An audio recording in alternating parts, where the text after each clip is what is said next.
Hi, folks. This is Sarah Marshall, your operations architect, and this is the third dispatch in our leadership series. We're still on leading ourselves. This time, we're talking about manifesting our purpose. So, in the last episode, we talked about establishing our purpose, and if you haven't yet established your purpose, you at least have the tools to support you in doing so. In this dispatch, we're going to talk about how we achieve our purpose and provide the first building blocks to help you understand what competencies you need to build and some tools for building those competencies, and as well as building your confidence and the approach you can take to building it and what to do with failure when we have it. So in pursuit of our robust purpose, so to speak, there are a set of capacities we need to build. But before we talk about that, I just want to talk about the luxury it is to be able to build our purpose and have a purpose. And what I mean by that is I'm going to provide a very simplified version of the Maslow hierarchy of needs. In the first level, we are just dealing with our basics, our survival, our shelter and food, and just having our existence be able to be supported. And if we're at that level, we don't have a lot of attention to anything else. At the next level, we're self-empowered, we have agency, we are accepted in our community, and we're able to be a force at a certain level. And we will have a little more effort we can push towards our purpose. And finally, when we're operating at full potential and we have everything we need, everything's taken care of, and we can devote most of our attention to our purpose, then we're able to have the luxury to put a lot of effort and energy into it. So, as I talked about, we have very little energy at the survival level. We have a whole lot of energy at the full potential level, and we use whatever level of energy we have to build out the building blocks of our purpose, which start with agency. And in agency, it's our ability to exert power. It's our ability to be in charge of ourselves and take actions on our own behalf. This is a critical part of being a leader and a critical part of having and executing on a purpose. We have an empowered actor's mindset. We know our value, and we are grounded in our own sense of safety. We can take care of ourselves. The next building block we need to deal with is our focus. We already talked about strategic focus, what I'm aware of, what I care about, and what I need to take action on. Later on, we're going to tackle tactical focus, which is dealing with the day-to-day. The third building block is curiosity, and that's keeping an openness to new ideas, new things, new understandings, changing positions. And this is where we suspend judgments and opinions. And I'm saying they're lazy and kill learning. They do kill learning regardless. If you've already judged something, you're not going to learn something from it. If you've already formed an opinion, you don't have room. Your cup is full. You can't learn anything new.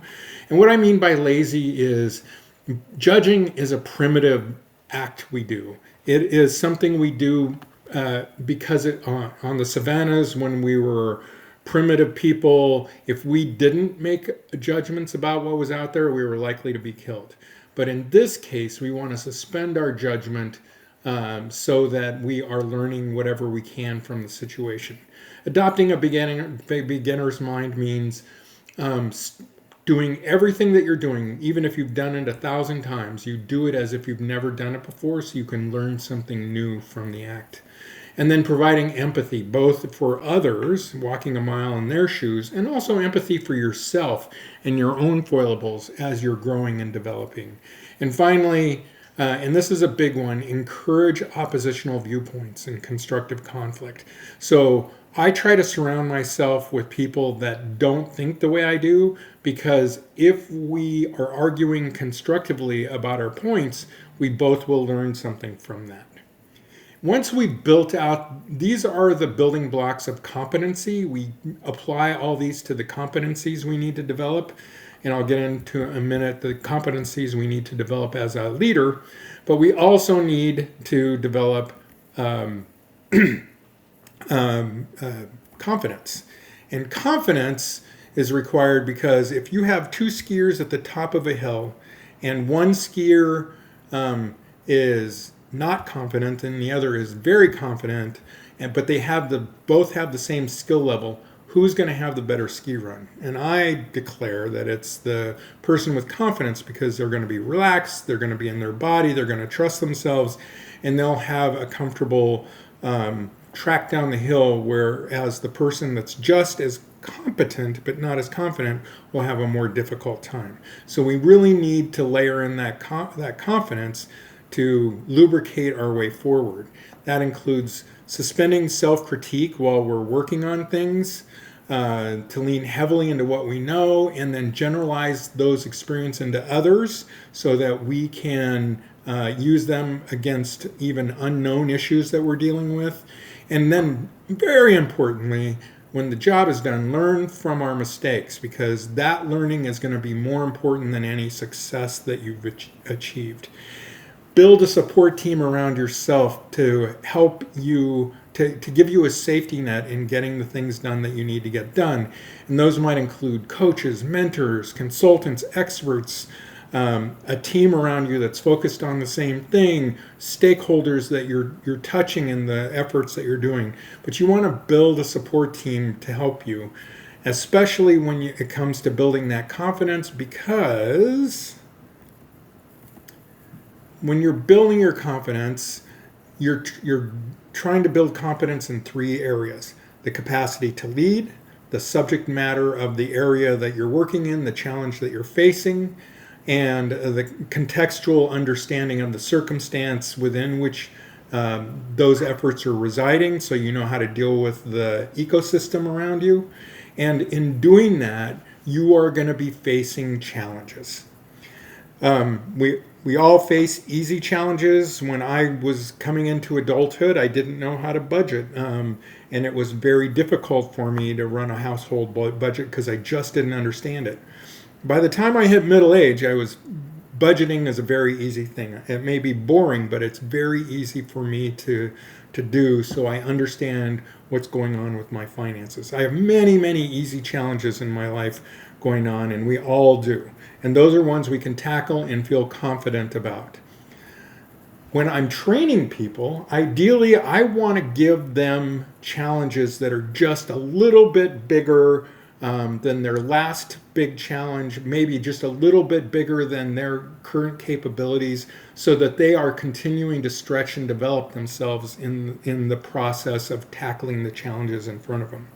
But life is not friendly. Life will throw you curveballs in and out all day long. And in those curveballs, you may get challenges that way outstrip your competencies and capabilities.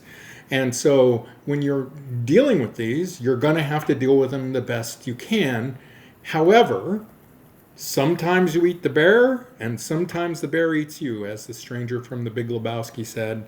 And so you want to be able to handle both. If you eat the bear, great. You accomplished a big, difficult task. You overcame a challenge. If you didn't, you want to learn from it. So that's where all those confidence tools come into play, and suspending self-critique in the moment, in leaning on what you know, and learning from mistakes, and having a support team around you to help pick up the pieces after the crash. Very important, because life will not be gentle about giving you big challenges.